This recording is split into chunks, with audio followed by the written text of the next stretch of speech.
Right, you've talked to Steve. What's going on here? Yeah, this ain't the first time. Shannon knows this from the history of what I do in Baltimore since I was playing. Me, Steve, Ozzie, we have conversations about whoever. And the bottom line, you think about two topics here. The bottom line is, can he help us win?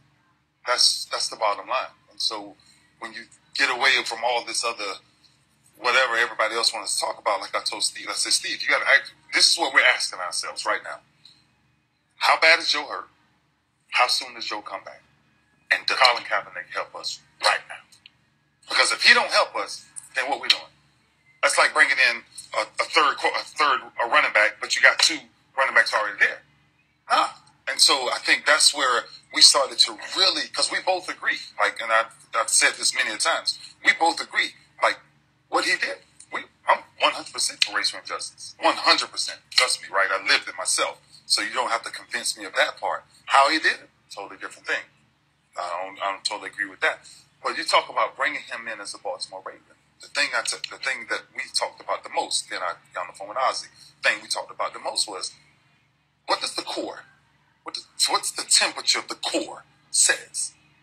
When these young guys, these Humphreys, these new guys that's come in there, this new core that you're trying to put together, where does that take them? Right? Does this come in and be purely football? Is he purely dialed in on football? Because if he is, then we have to weigh that option. If he's not, then we have to figure something else out. And what was your view of how much he could help them win? And my view realistically is, how bad is Joe hurt? Because if Joe is out one more week, let's say 2 more weeks, that's preseason. Then really? Then why take that risk to have him come play a couple of preseason games?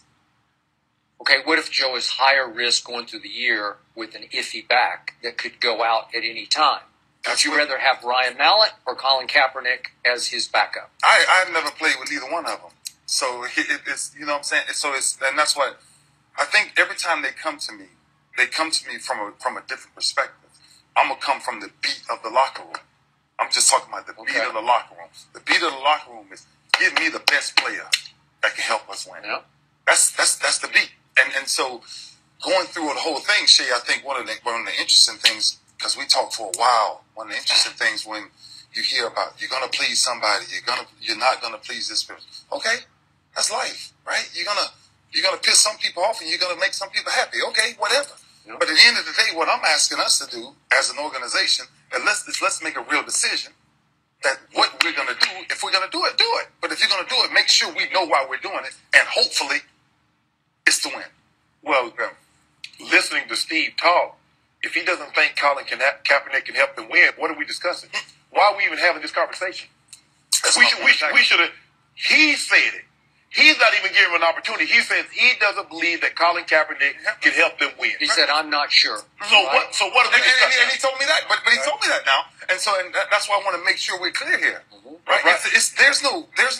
Oh, if he did this and why he did that. Nah, because we both talked about that. That's fine with us. So let me ask you a question. Yeah. You happen to be there.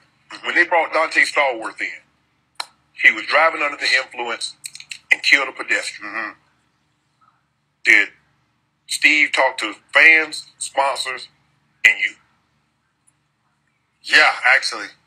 So he talked to you on that one? Yeah. Okay, when Suggs had his incident with his wife, did Steve Bisciotti talk to fans, sponsors, and you?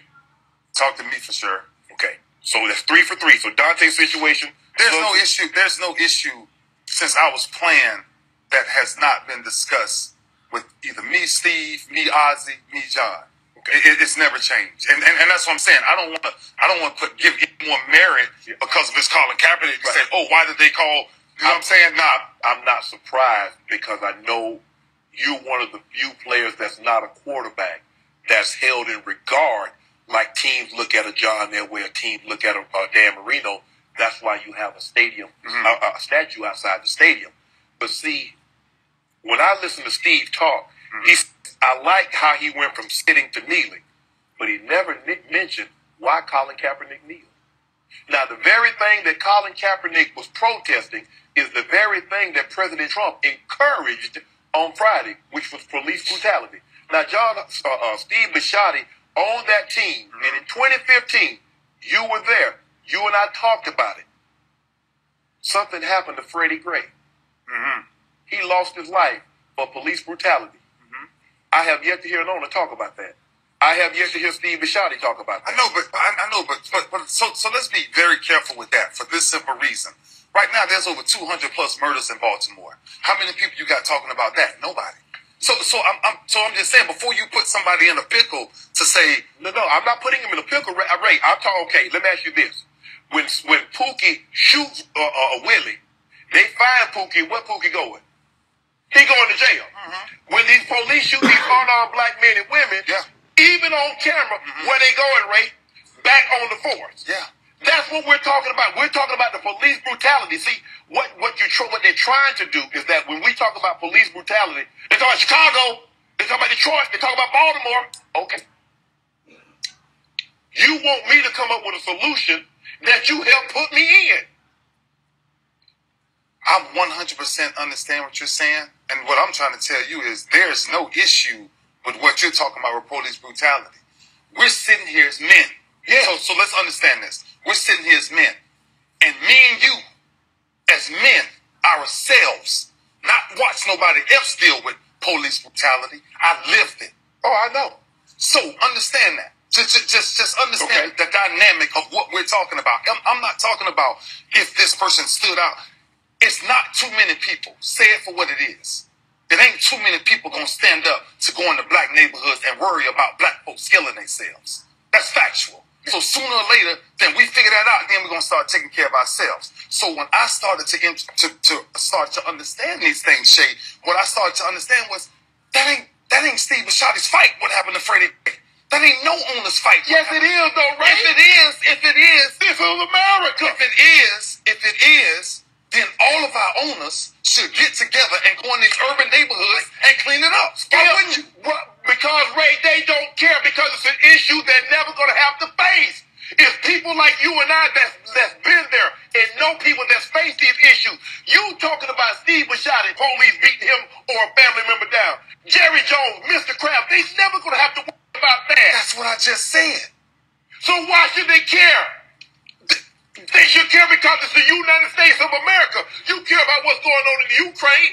You care about what's going on in Venezuela. How many times any of things came up?